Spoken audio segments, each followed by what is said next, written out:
د جنرال عبدالرازق ورور تادین خان وایي طالبان لخوا خوشي شوي کسان ملکي وګړي دي او طالبان نه دي. ویډیو را سره تر پای وګورئ. درنو لیدونکو السلام علیکم.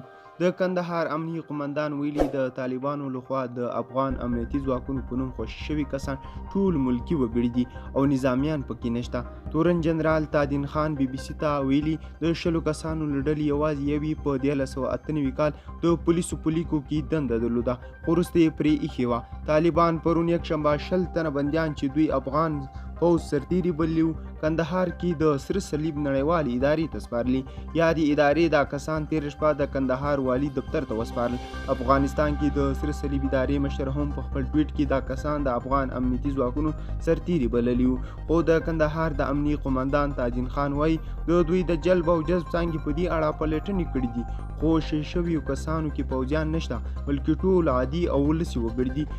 یاد دې وي چې د افغانستان د ملي امنیت شورا څه موده وړاندې ویلي وو طالبان د عامو وګړو په نیولو لاس پورې کړی او غواړي دا کسان د افغان حکومت د بندیانو په نامه تبادله کړي. که ویډیو مو خوښه شوې زموږ یوټیوب چینل هم در سره سبسکرایب کړئ، ویډیو هم در سره لایک کړئ. تر بلې ویډیو ښه وخت ولرئ. مننه، ژوندي اوسئ.